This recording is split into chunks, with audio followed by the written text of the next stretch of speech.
Good afternoon. I'm Sean Yao and this is One News Now.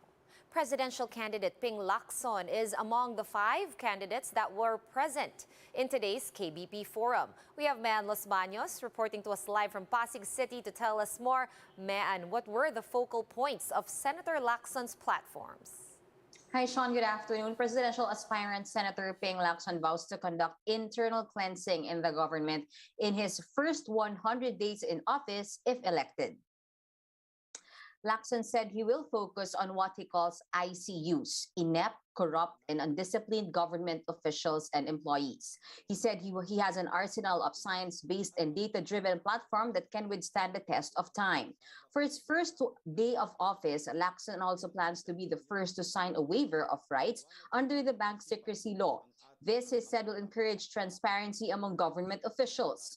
The senator promised a 260 billion peso fund for the Universal Healthcare Act as part of his COVID-19 exit plan. In agriculture, he plans to give free seedlings, machines, and facilities for food production. Also among his priorities is making sure that there will be schools in geographically isolated, disadvantaged, and conflict-affected areas. He also plans to launch government internship programs to give senior high school students a chance to earn a monthly allowance. Sean, in his closing speech, Lacson said he hopes he was able to present himself as the leader that the country needs for the next 6 years. Sean? Thank you so much for that update. Mean Los Baños reporting to us live from Pasig City. Stay safe, man.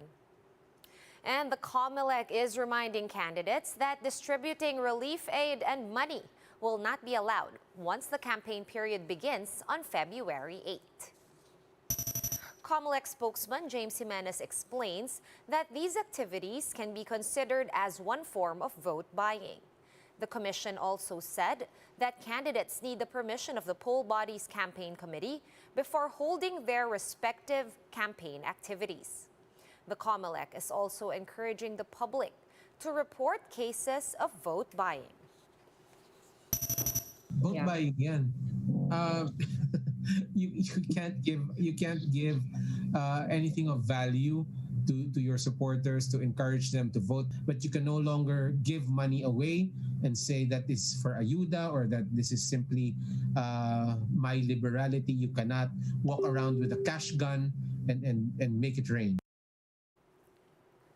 Meanwhile, the Comelec Bank has yet to decide on VP Leni Robredo's request for exemption for her office's different projects. Robredo had asked the commission to allow her office to continue its pandemic initiatives even during the campaign season. A Comelec resolution allows for the granting of a certificate of exception for projects and programs on social welfare. This has already been heard and submitted for resolution to the commission. So we are going to wait for that resolution. Hindi pa siya available. And vaccinations for children aged 5 to 11 have been moved to next week after some delays in the shipment of Pfizer vaccines. JC Cosico with the story. Balloons and cartoon character displays are being prepared at the Phil Oil Flying V Center in San Juan City. But no, it's not for a children's party. This is part of the local government's effort to encourage kids 5 to 11 years old to get vaccinated. Pakiramdam nila pumapasok sila sa isang children's party at ang ating layunin dito ay mawala ang kanilang atensyon sa karayom o sa mismong pagbabakuna at mapunta sa mga makikita nilang mga activities. Over at Manila Zoo, kids who will get jabbed will get to roam around the park for free.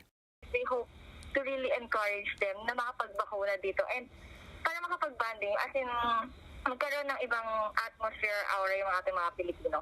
But kids may have to wait longer to enjoy these perks. The supposed rollout of Pfizer jabs for the age group on Friday has been moved to Monday due to logistical issues. Nakatanggap ang DOH ng email galing sa logistics provider, yung DHL, na nagkaroon ng conflict sa transport ng vaccines natin. So yung arrival niya na postpone siya. From tonight, I think may naging problema sa aeroplane. But Some parents seek not just to delay it, but to halt pediatric COVID vaccination altogether. Petitioners Dominic Almelor and Girly Samonte have filed a petition asking the Quezon City Regional Trial Court to issue a temporary restraining order against the inoculation of 5 to 11 years old. They find the vaccine drive for the age group to be unconstitutional. They also contest the Health Department's memo which allows the state to inoculate minors who agree to get jabbed despite a parent's refusal.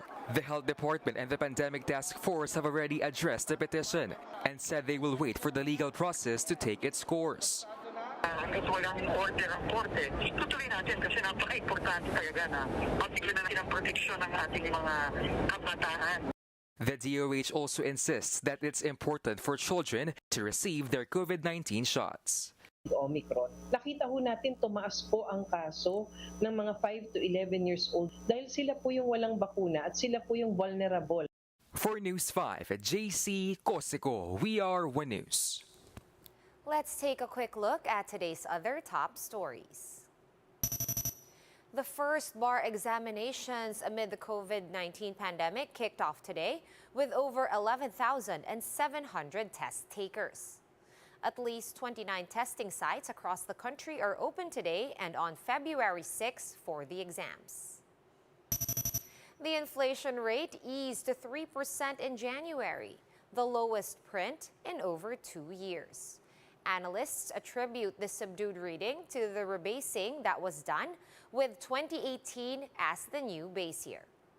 The latest inflation print is much slower compared to the rebased December figure of 3.2%. And Phil-Am skier Asa Miller will get a house and lot courtesy of the Philippine Olympic Committee or POC.